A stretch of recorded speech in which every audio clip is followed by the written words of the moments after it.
Good morning, good afternoon, and good night to everyone around the world. I am your favorite friendly neighborhood beer bro, Mr. Kennedy! Yes, and it is good to be back. I have missed you guys. I have missed streaming, and I damn sure have missed my show.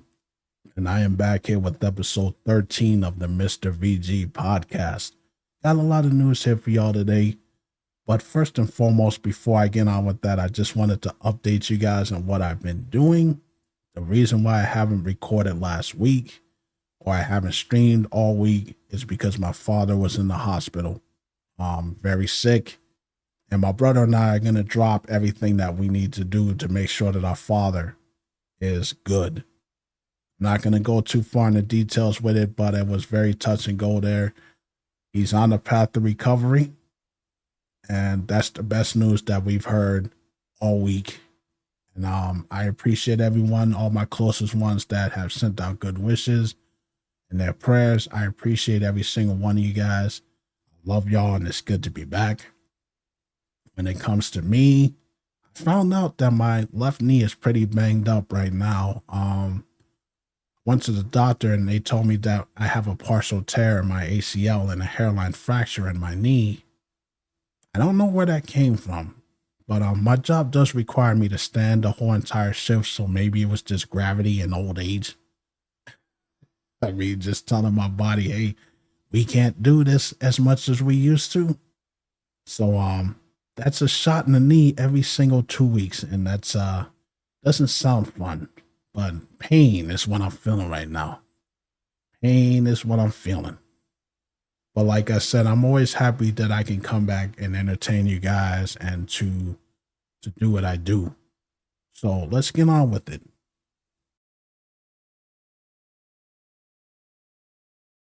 Starting off with the miscellaneous news.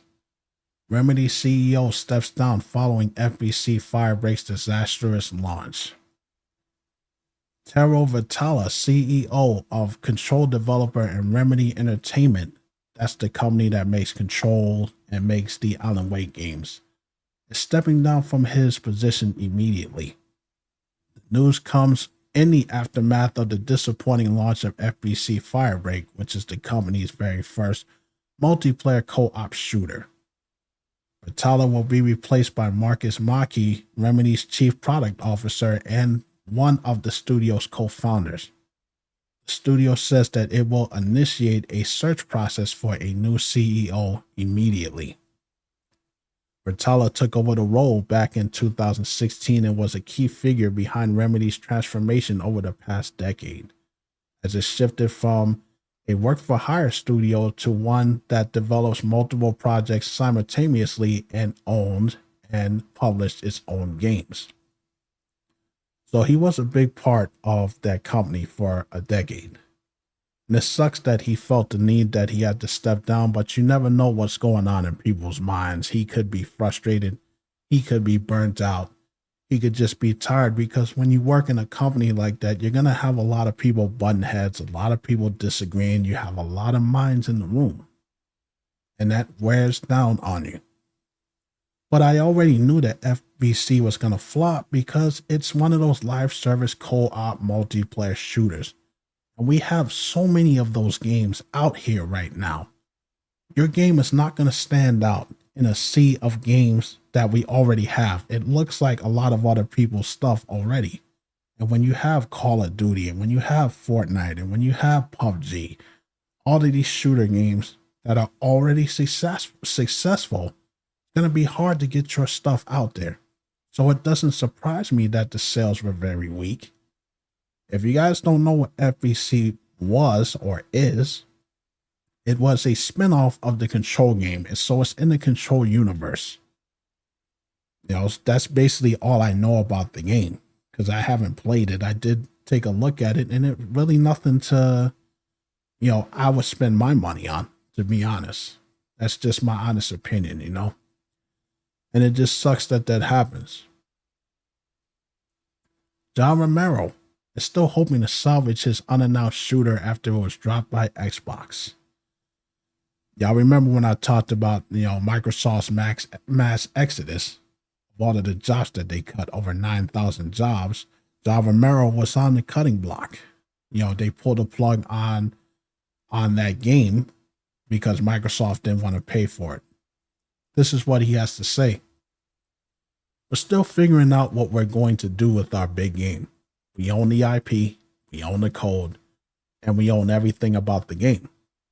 So we have a lot of companies that are interested in still working with us on it. Because when you develop a game for years and you put in, say, $50 million into a game, if you move and start working with somebody else, they get $50 million for free.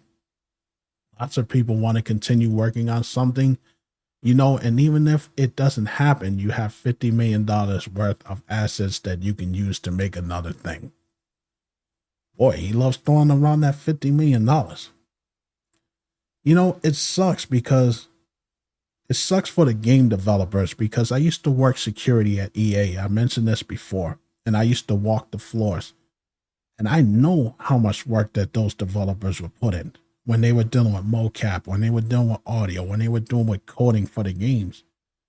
They put a lot of time into that. And I think that they unfairly get a lot of flack when it comes to games, because y'all got to remember, when these games come out, it's not anything that the developers are doing. They have a time limit. When the company, the people at the top say, we want this game out by Christmas, whether it's finished or not, this is what the people above them are saying. So they're going to do what their bosses say. So I think that a lot of times the developers themselves they get a lot of flack from us gamers. So when I talk about shit, when I talk about shitty companies doing us dirty and nickel and diming us and giving us half-ass games, I'm talking about the people above them, the people at the top that are trying to rush things and not letting these developers work on the game the way that they're supposed to. Sometimes when you have something good, you're going to have to work a long time. And I would much rather wait 3 years for a game or 4 years for a game and make sure that everything is good and everything is worked out in it than to get a game right away that is full of bugs. And that's the way that it has been. So I hope he gets his game out, because if he really did put 50 million into a game, that's a lot of money that went down the drain. This is probably the biggest story that I have. Amazon. The reason why I'm even talking about these guys is because it has to do with gaming. So I will talk about it. Amazon reportedly gutting its video game division as part of 14,000 jobs being cut worldwide. Stephen Boom, Amazon's vice president of audio, Twitch, and gaming, wrote, "While we're proud of our successes in our first-party AAA game developments and publishing, we have made the difficult decision to halt a significant amount of our first-party AAA game development work, specifically around MMOs, with Amazon Game Studios including making significant role reductions in our studios in Irving and San Diego, as well as our central publishing team. Amazon Games is behind MMOs like New World and the untitled Lord of the Rings game." And that's why I wanted to talk about that, because New World is no longer getting any updates. This comes straight from Amazon. After 4 years of steady content updates and a major new console release, we have reached a point where it is no longer sustainable to continue supporting the game with new content updates. So if you're the person that plays New World, which I know a lot of people do, a lot of people stream it on Twitch, which is an open world game. We have a lot of those, but yeah, a lot of people like it. You will no longer be getting updates. And it's most likely have to do with the fact that they just gutted their gaming division. So that sucks that you're going to have 4 years of this game just go down the drain, because when a company says you're not getting any more updates, that's pretty much the writing on the wall for a game. That means that it's getting ready to go bye-bye. And that sucks. Again, I remember reading that wasn't just the only amount of jobs that was cut. That's just their gaming division. But Amazon altogether, I think it was like 33,000 jobs. That includes a lot of white collar jobs and marketing and stuff like that. It's getting very bad out here. Every time you turn around, companies are gutting they're getting rid of people. They're trimming the fat from all of the people that they hired over the pandemic. And it sucks. It sucks. So as of now, they just launched season 10, which is Night Haven. That update will serve as the final content release for New World on PC and consoles. It is only after much consideration that we reached this decision. To thank you for the New World community for your support over the years. We have made the Night Haven release available to you for free to ensure that New World players can experience this content. We also made Rise of the Angry Earth free for all PC players, so you can pick up the DLC free. So that's good that they did that. But yes, just know if you play that game, there will be no more updates. It'll probably be shut down very soon, and that sucks to hear that. Halo is coming to PlayStation for the first time, and it has Xbox fans up in arms. Man, you should see the tweets. You should see the tweets. I know I should stay off X or Twitter or whatever the hell, the artist formerly known as Twitter. We'll just call it that. I should stay off of there because I know that a lot of people post very stupid shit. But you have a lot of Microsoft fans, like they're so pissed off that Halo is going to, the console wars is over. And I can't believe that Microsoft will betray us like that. They're actually saying shit like this. Like, holy crap, you would think that Microsoft broke into their house and robbed them blind. This is not the first time that we've had games that are cross-platform. How many games have we had that over the past 30 years? Come on, man. Exclusivity has been dead for years.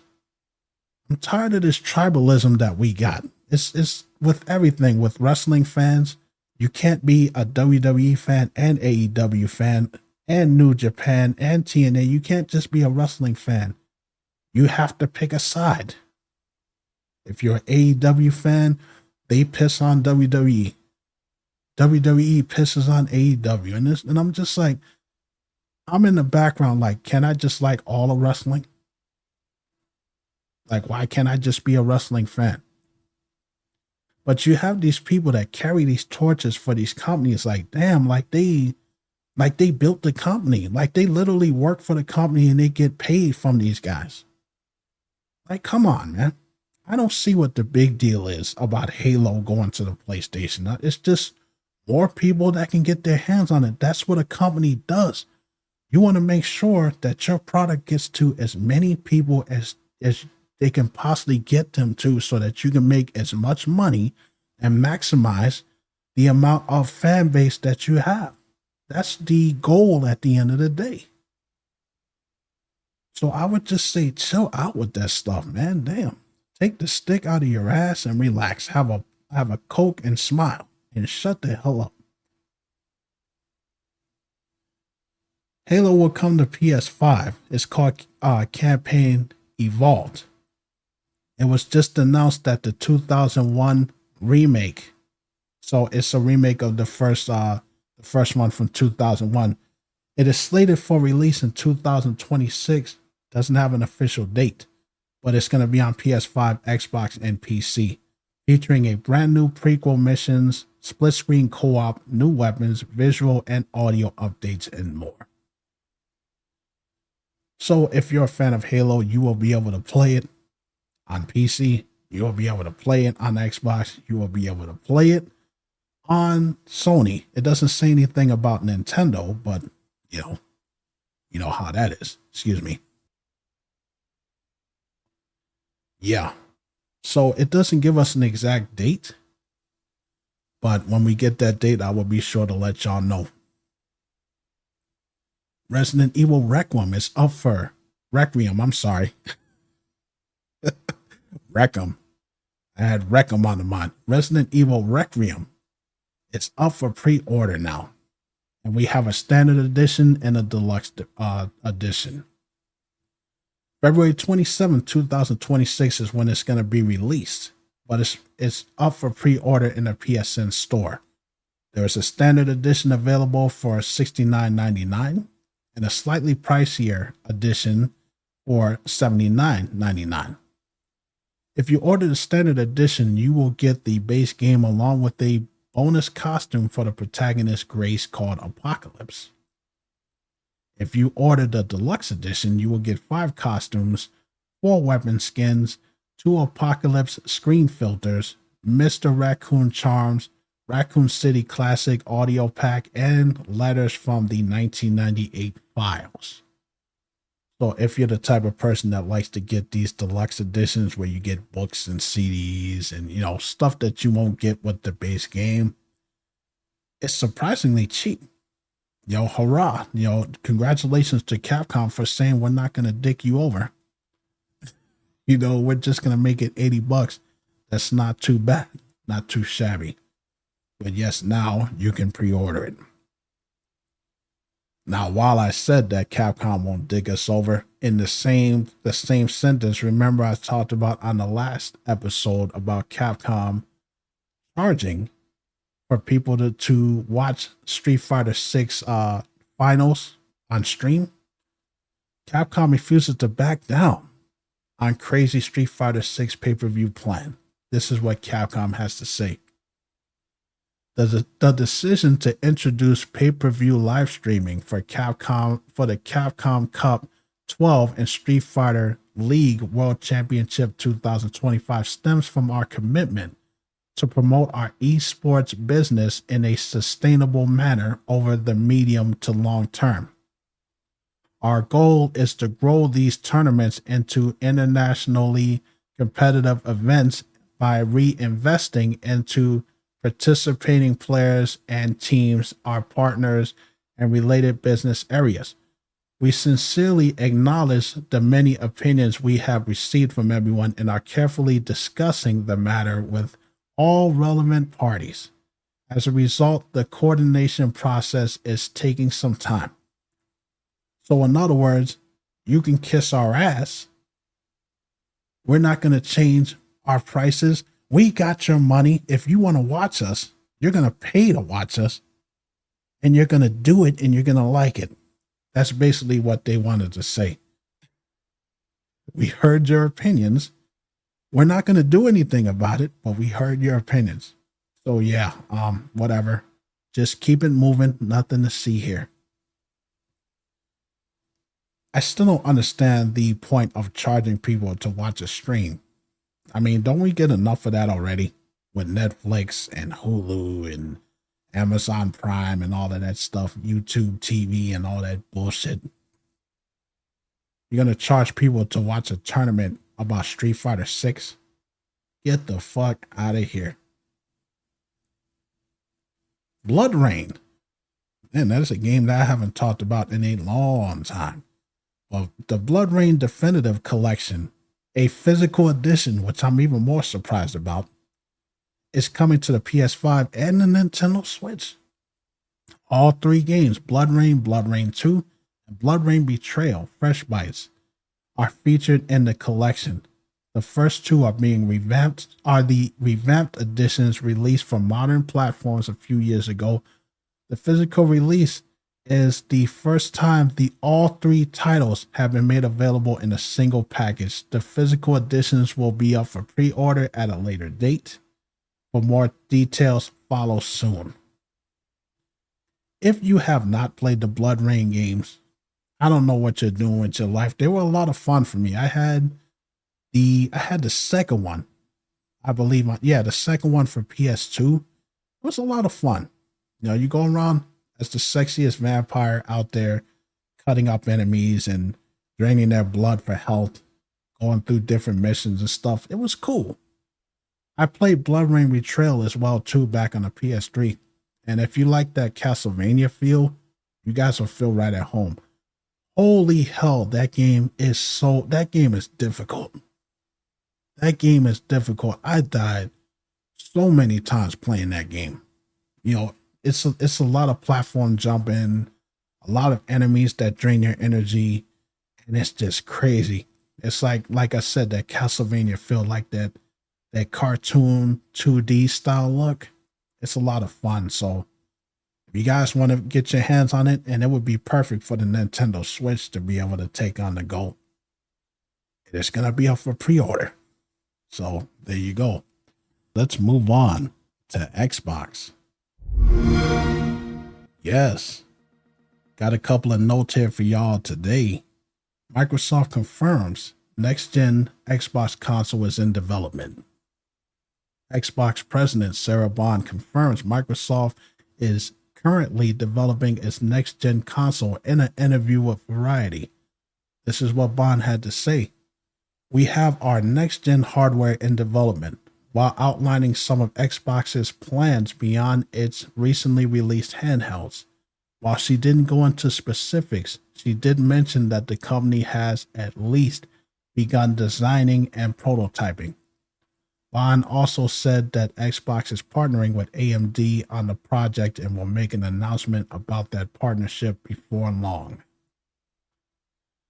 So, they are developing their new console. We've been hearing the stuff about the PS6, so is there any surprise that Microsoft would try to one-up them or try to do something to keep the spotlight on them? It's funny that I mentioned this, that they're talking about the next console was in development, when I have an article here that's saying Microsoft Xbox console sales fall 29% as gaming content and services revenues tick up. Microsoft reported in its latest quarterly earnings result Wednesday, revealing that gaming revenue decreased $113 million, which is 2%. The tech company attributed the decline to a nearly 30% drop of Xbox hardware sales, offset in part by growth in Xbox content and services. Holy crap. Revenue from Xbox content services, which include Xbox Game Pass subscriptions, services, and sales from first-party video games, was $5.5 billion from July to September. So Xbox consoles have fallen 29%, which means they're not selling shit.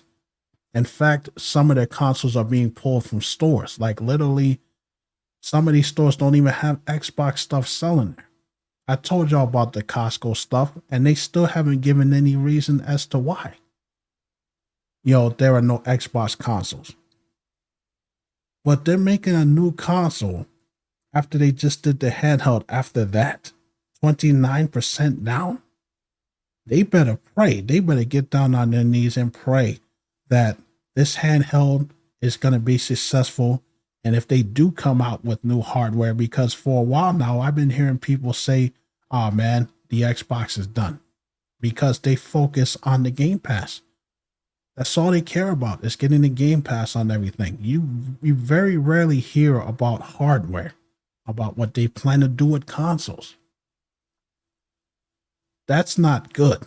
That's a lot of money that they lost. $113 million. Damn. Holy crap, that sucks. But according to Sarah Bond, the next console is in development.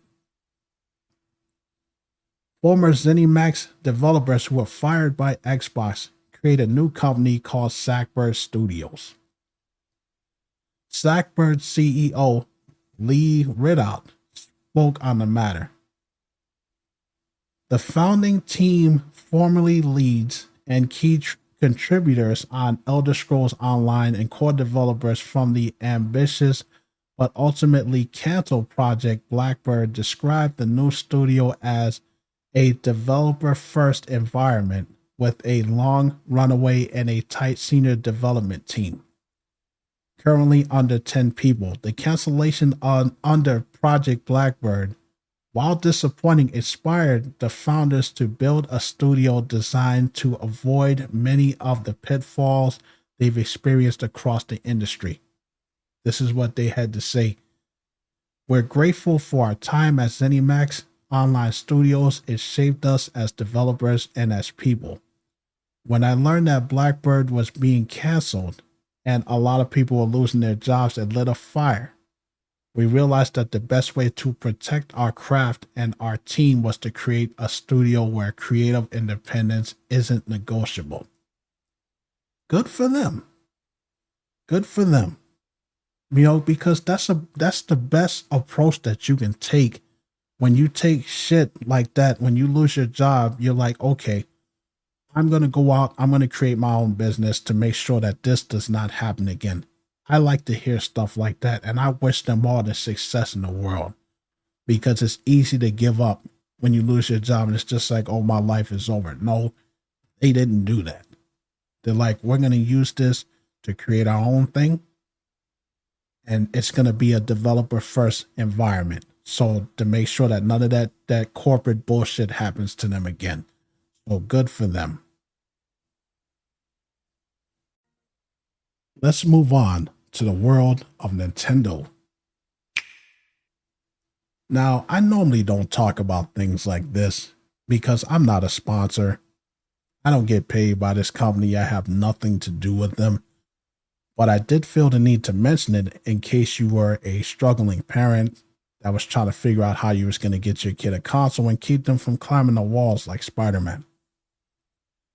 If you want to get yourself a free Nintendo Switch right now, you have up until November 25th to do so to claim the promo.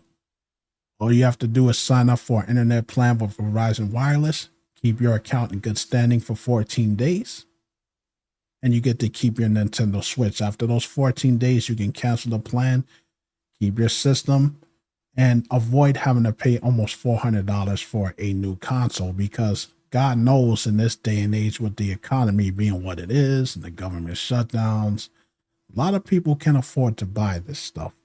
So this may be your way to do so. So I just thought I would let you guys know about that. Again, you have up until November 25th to claim this. More on the Nintendo Palworld lawsuit.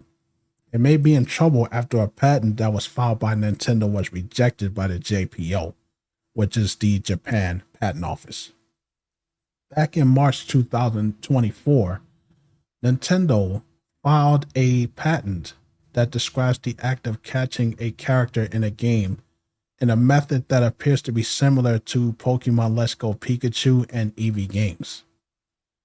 The patent describes the mechanic causes the computer to, when the capture item hits the field character, makes a capture success determination as to whether the capture is successful. If the computer decides that the capture was successful, it will then set the field character hit by the capture item to be owned by the player. The application also describes numerous other situations, including using a similar mechanic to hit characters with items which can restrict the movement of the field character on the field. As I said before, the JPO denied Nintendo's patent application back last month in October 2025, which belongs in the same family as several other filings cited in the Nintendo and Pokemon companies' lawsuit against Palworld, which was deemed not novel enough to qualify as an original invention. The examiner referenced multiple games prior that used the same system, including Monster Hunter 4, Arc System Evolved, Kantai Collections, Gratopia, and Pokemon Go. Nintendo has up to 60 days from the decision to amend or appeal the rejection, which would extend this window to late December 2025.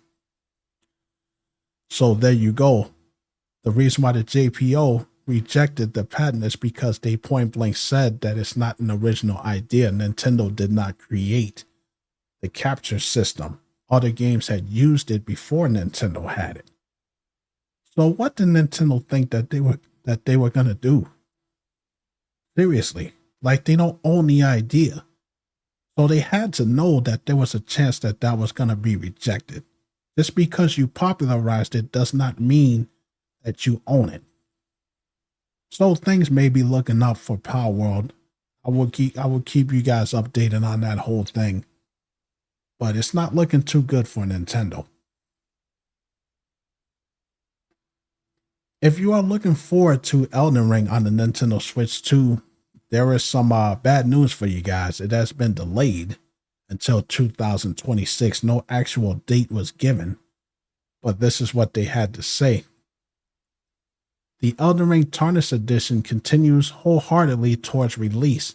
We have decided to move the launch to 2026 to allow time for performance adjustments. We apologize to players looking forward to the game and thank you for your patience and your support. So, they're basically telling you that they just need more time to make sure that the game is optimized for the Nintendo Switch 2. And to that, I say, take your time. Because as I said earlier, I would much rather them take their time to make sure that the game works than to rush it and it's all buggy. Again, they didn't say when, because that can be anywhere from January to December of next year. It just says 2026. When I get the news on when they plan on releasing it, I'll let y'all know. Nintendo wins yet another lawsuit. This one, I just laughed because the balls on this guy. Like, I think people, as my grandfather used to say, get too big for their britches. It's like Nintendo has won a lawsuit against a streamer who pirated games and live streamed them ahead of their release dates. The pirate Jesse Every Game Guru, Cajun, I guess that's how you pronounce his last name, infamously wrote to Nintendo boasting that he had 1,000 burner channels to stream from and threatened to continue to use them, saying that he could do this all day. Nintendo also reported that Keegan sent them that same email saying that you might run a corporation, but I run the streets. He has now been reported to pay $17,500 in damages. It was reported that Cajun avoided Nintendo's attempts to serve him, which led to the company to request a default judgment in April of this year, requesting $1,700 from the defendant, a steep drop from the original lawsuit's terms, which could have ended up in the millions. An injunction stopping them from the use of emulators and requesting the hardware and softwares used to be destroyed, as well as an injunction of any third parties working with Cajun. So he fucked around and found out. When you think that you're bigger than a corporation and then you get taken down, that's on you. I can't believe he had the balls to even say something like that. Sending Nintendo emails and saying shit like that. What did you think that they were going to do? That's just like playing hide and seek and standing out in the middle of nowhere and saying, here I am with flashing lights. And you got. Good for you, you stupid idiot.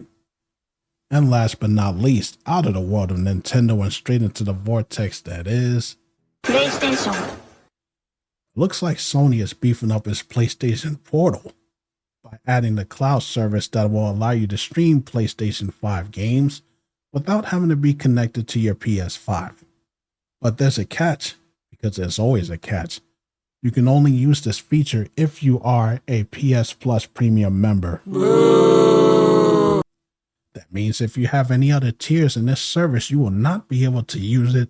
But if you are a Plus Premium member, then you will be ecstatic to hear that. That's good news for you, because you'll be able to stream games like Astro Bot, Borderlands 4, Final Fantasy VII Rebirth, and Ghost of Yotei, among thousands of other games. Why Sony won't let everybody that has a PlayStation Portal be able to use this feature? Corporate greed. Y'all know how it is, man. They want you to pay that top dollar for that top tier to get these top features. It's bullshit. Hopefully they'll change their mind on that. But it is cool that they're starting to implement that for the PlayStation Portal. Fallout fans, I feel bad for you guys. You know, I can only imagine the looks on people's faces and now their hearts dropped. Going to these shows and expecting a new Fallout to be announced only to be told that Fallout 76, the PS5 version, is coming out. I can only imagine what they were thinking, like, that's it? That's what you guys wanted to tell us? Another Fallout 76 is if we need another version of that broken ass game. Whatever. During Fallout Day broadcast 2025, Fallout 76 production director Bill Lacoste and creative director John Rush took to the stage to reveal new updates for its ever-growing RPG. At the end of their part of the stream, it was revealed that a native PS5 version of Fallout 76 will be coming early next year. This is what they had to say. Early next year, a native version of Fallout 76 will be coming to the Xbox Series X and S and PS5. This update will take full advantages of their hardware capabilities. It's not what people wanted to hear. And I'm pretty sure a lot of people are just kind of rolling their eyes at that because they've been milking this game dry for years now. And take advantage of their hardware capabilities with a broken system like that. Y'all been using the same engine for years. Y'all got the stuff that goes with the Elder Scroll games, Skyrim. Y'all can't keep getting away with that. What the hell happened with Elder Scrolls 6? I read on that they said it's still a long ways off. They have nothing. Bethesda has nothing but to just keep relying on the same shit over and over and over again. And people are getting tired of it. But if you're excited for that, you must be jumping for joy. I'm sure all 5 of you are happy. If you got the Sony PlayStation 4 and 5 version of the Mortal Kombat Legacy Collection, a lot of people have been complaining about the lag issues and performance issues to the point where Sony was issuing refunds for the game. A lot of people are saying like it's downright unplayable. It's lagging, and the overuse of AI for a lot of the characters, it looks very, very bad. And it's like, I don't even understand how that's even possible. These are old games. These are very old games. Mortal Kombat 1, 2, 3, 4, Mortal Kombat Mythologies, Mortal Kombat 4. These are all the 90s. How the hell can it lag on the hardware that we have now? Now, I'm only hearing this from the PlayStation side. I don't know what's going on with Xbox. I don't know what's going on with PC because I don't have it yet. But get your shit together, man. At least Sony is offering refunds. I wanted to talk about this, the video game history segment, because I wanted to shine some light on Sony's best console that they have ever created. One of the best consoles of all time. October 26th, last month, 2000, marked the 25th anniversary of the PlayStation 2. And I will tell you this, the PlayStation 2 was fucking awesome. And I just wanted to take time to talk about my memories of the system. Also released that day was the GameCube, the Nintendo GameCube, which was also a great system. But we're not talking about that. It took me a while to get the PS2. I was pretty much an adult. By the time I got one, I had to buy one myself because I had the PlayStation 1 a while. But I had so many games for it. I had all of the Onimusha games, Onimusha 1, 2, 3, and Dawn of Dreams, which is a criminally underrated game. A lot of people need to play that. It's a lot of fun. I played all the Devil May Cry games, 1, 2, and 3. For that, it was great. I played Resident Evil 4, played the shit out of that on there. I had some Japanese imports like Blood Plus. That's where I first played Dragon Ball Z Budokai 3, 2. Just a collection of great games. Like, it just destroyed its competition, man. Like, there was nothing that Nintendo could put out there that was going to top that. There was nothing that Sega was doing or any of these other consoles that were out here that could top the PS5. And it's just crazy that 25 years have gone by. And I love that system to death. It had a long life to it. And there were games still coming out even at the end with the WWE games. I was playing a lot of, the SmackDown versus Raw games that came out on PS2 and just having so much fun with it. And it's a great system and it's one of the best of all time. And I just wanted to share some of my memories with y'all on that. That is it for episode 13 of the Mr. VG podcast. It is good to be back. I love you guys. And I will be back tomorrow for Resident Evil Tuesdays because we're going to get into some more Resident Evil 1 remake because I have to finish that up. And then I will return after that because I have to put up episode 4 of the Forgotten Video Game of the past episode. I didn't get to that. I got to get on that. If you guys didn't check out that series, it's a lot of fun. If you got some, quick time to waste, take a trip down memory lane with me and talk about games that I'm pretty sure a lot of people have forgotten about and don't talk about anymore. You guys have a good day. Y'all take care of yourselves, take care of each other, and I will see y'all later.